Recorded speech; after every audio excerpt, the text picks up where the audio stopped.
সুপ্রিয় শিক্ষার্থী বন্ধুরা, আসসালামু আলাইকুম। হাজী দানেশ বিজ্ঞান ও প্রযুক্তি বিশ্ববিদ্যালয়ে পঞ্চম ভর্তি কার্যক্রম এবং রিপোর্টিং করার জন্য বিজ্ঞপ্তি প্রকাশ করা হয়েছে। রিপোর্টিং কি, অর্থাৎ রিপোর্টিংয়ের কার্যক্রম কি এবং কতজনকে ডাকা হয়েছে সেই সংক্রান্ত বিস্তারিত আলোচনা করব। তো অনুরোধ রইল সম্পূর্ণ ভিডিওটি দেখবে, অবশ্যই বুঝতে পারবে যে পঞ্চম বিজ্ঞপ্তিতে কি কি বলা হয়েছে। দেন প্রথমত আসি, এখানে বলা হয়েছে যারা পঞ্চম মেধা তালিকায় বা ভর্তি কার্যক্রমে বিজ্ঞপ্তিতে ১৬ই জুলাই তাদের রিপোর্টিং করার জন্য অনুরোধ করা হয়েছে। সকাল ১০টা থেকে ১টার মধ্যে রিপোর্টিং করতে হবে। তৃতীয় তলায় রিপোর্টিং করতে হবে। এই তারিখের ভিতরে যারা রিপোর্টিং করবে না তাদের কিন্তু পরবর্তীতে আর সময় দেওয়া হবে না। আর রিপোর্টিং যারা করবে তাদের আসন খালি থাকা সাপেক্ষে সেই দিনই, অর্থাৎ আগামী ১৬ তারিখে ওই তারিখে কিন্তু নির্বাচিতদের তালিকা প্রকাশ করা হবে বিকাল ৪টার মধ্যে। যে নির্বাচিত হয়েছে সেই সংক্রান্ত একটি পিডিএফ প্রকাশ করা হবে। বিষয়প্রাপ্ত আগামী ১৭ই জুলাই ৪টার মধ্যে ভর্তি প্রক্রিয়া সম্পন্ন করতে হবে। ভর্তি প্রক্রিয়া ধাপসমূহ পরবর্তীতে জানানো হবে। এখানে বলা হয়েছে যারা এই যে পঞ্চম মেধা তালিকায় যারা রিপোর্টিং করবে তাদের ওই দিনই, এই যে ১৬ তারিখেই কিন্তু কে কোন সাবজেক্ট পেয়েছো সেটি কিন্তু ওই ৫টার মধ্যে কিন্তু প্রকাশ করা হবে। এবং যারা এই পঞ্চম মেধা থেকে যে কোনো একটি সাবজেক্ট পাবে তাদের ১৭ তারিখে বিকাল ৪টার মধ্যে ভর্তি কার্যক্রম সম্পন্ন করতে বলা হয়েছে। আর যারা কোটায় রয়েছে, কোটার জন্য যারা কোটায় তো যাচাই বাছাই হয়ে গেছে, যার ক্ষেত্রে তাদের আর রিপোর্টিং করার কোনো প্রয়োজন নেই, এটি বলা হয়েছে এখানে। দেন এখানে বলি যে রিপোর্টিং মানে কি। রিপোর্টিং মানে হচ্ছে যে একটি ডেট দেওয়া হয়েছে এই সকাল ১০টা থেকে ১টার মধ্যে, অর্থাৎ কাদেরকে ডাকা হয়েছে সেটি পরবর্তীতে বলবো যে কাদেরকে ডাকা হয়েছে। যাদেরকে ডাকা হয়েছে তারা এই ১৬ তারিখে সকাল ১০টা থেকে ১টার মধ্যে উপস্থিত থাকবে না, তাদেরকে কিন্তু ভর্তি বাতিল হবে এবং তাদের পরবর্তীতে আর রিপোর্টিং করার জন্য ডাকবে না। রিপোর্টিং হচ্ছে যে ওখানে উপস্থিত থাকতে হবে, যে তুমি ভর্তি হতে চাও বা তুমি এই সাবজেক্টে তুমি ভর্তি হতে চাও বা তুমি হাজী দানেশ বিজ্ঞান ও প্রযুক্তি বিশ্ববিদ্যালয়ে তুমি ভর্তি হতে চাও, এমন একটি মৌখিক প্রক্রিয়া বা একটা উপস্থিতি, যেটাকে বলে উপস্থিত থাকতে হবে। এটাই হচ্ছে রিপোর্টিং। আর যারা এই এই অনুসারে যারা উপস্থিত থাকবে না বা এই টাইমের ভিতরে যারা উপস্থিত থাকবে না তাদের ভর্তিও বাতিল করা হবে। তারা যে সাবজেক্ট পাবে সেই সাবজেক্টও তাদের দেয়া হবে না। পরবর্তীতে সেটি শূন্য আসন বলে বিবেচিত করা হবে। পরবর্তী সেই শূন্য আসনে কিন্তু আবার মেরিট লিস্ট প্রকাশ করা হবে। সেই ক্ষেত্রে কিন্তু এই রিপোর্টিং একটি কার্যক্রম, কারণ রিপোর্টিং না করলে কিন্তু সকল শিক্ষার্থী যারা যারা চয়েস দিয়েছিল সকল শিক্ষার্থী সাবজেক্ট দেওয়ার পরে অনেকেই কিন্তু ভর্তি হয় না, যার ক্ষেত্রে কিন্তু কার্যক্রমটি একটু আহ, ব্যতিক্রম হয়ে যায়, যার কারণে সবাই রিপোর্টিং করার ক্ষেত্রে সব কে কোন সাবজেক্টে ভর্তি হবে সেটাকে নিশ্চিত হয়ে কিন্তু সাবজেক্ট প্রোভাইড করা হয়, যার কারণ এটি হচ্ছে রিপোর্টিং। দেন আসি যে কাদেরকে রাখা হয়েছে। নিচে আসার পরে দেখতে পারবে যে পিডিএফটি এখানে প্রথমত রয়েছে এ অন। এ অনে যারা রয়েছে তাদেরকে ২৫৮ থেকে ২৬২ পর্যন্ত ডাকা হয়েছে।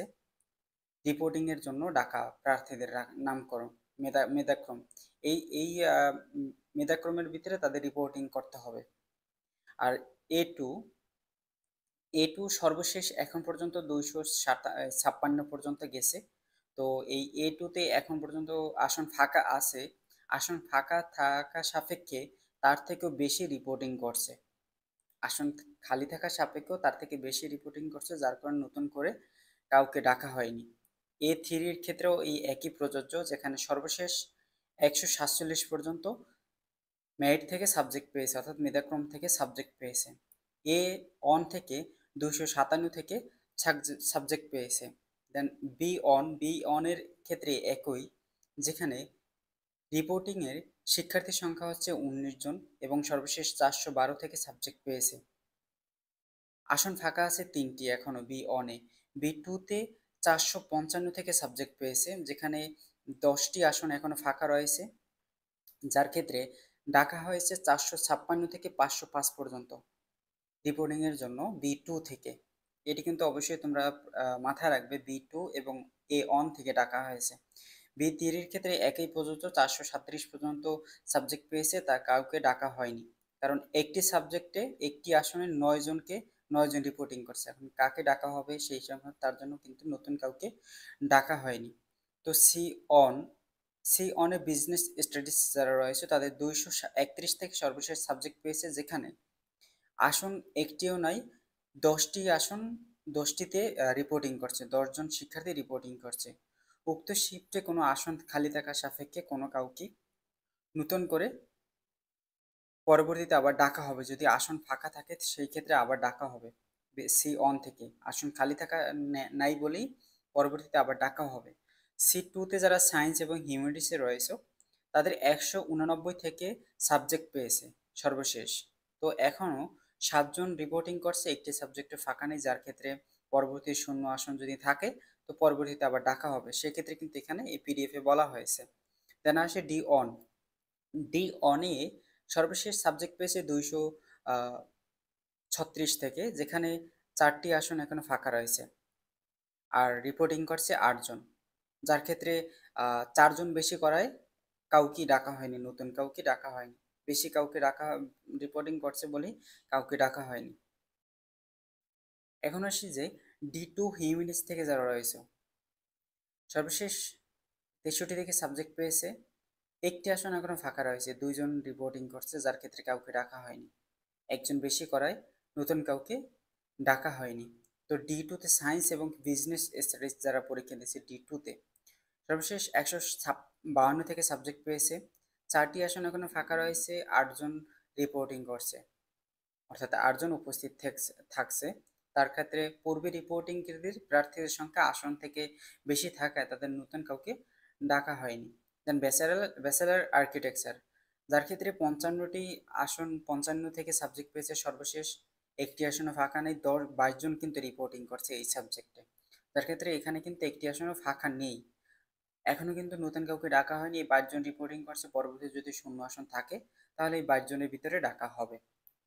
তো এই ছিল পঞ্চম মেধা তালিকার ভর্তি কার্যক্রম বা রিপোর্টিং এবং ভর্তি কার্যক্রম। ভর্তি কার্যক্রম থেকে কী কী প্রোভাইড করতে হবে সেই সম্বন্ধে বিস্তারিত কিন্তু তোমরা আগের ভিডিওতে দেখতে পারবে।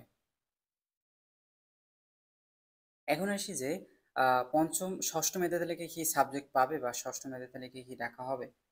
ষষ্ঠ মেধা তালিকায় যাদের সাবজেক্ট পছন্দ হবে না তাদের ক্ষেত্রে কিন্তু সাবজেক্ট পরিবর্তন করবে বা মাইগ্রেশন নেবে, সেই ক্ষেত্রে কিন্তু শূন্য আসন থাকবে। শূন্য আসন থাকা সাপেক্ষে কিন্তু পরবর্তীতে আবার ডাকা হবে ষষ্ঠ মেধা তালিকায়। ষষ্ঠ মেধা থেকে ডাকার ক্ষেত্রে কিন্তু অনেকেই কিন্তু সাবজেক্ট পাবে, কারণ এখানে রিপোর্টিং আসন আছে 4টি, রিপোর্টিং করছে 8 জন। সেক্ষেত্রে আবার যদি এই 4 জনের ক্ষেত্রে এখানে যদি আবার 8 জন শূন্য আসন থাকে, সেখানে কিন্তু এই 8 জনকে আবার ডাকা হবে। তো এই ক্ষেত্রে কিন্তু এই 8 জনকে হোল্ডে রাখা হয়েছে। তো এখানে যদি শূন্য আসন আবার বাড়ে তাহলে এই 8 জনকে আবার ডাকা হবে। তার জন্য কিন্তু তাদেরকে হোল্ডে রাখা হয়েছে, তাই নতুন কাউকে ডাকা হয়নি।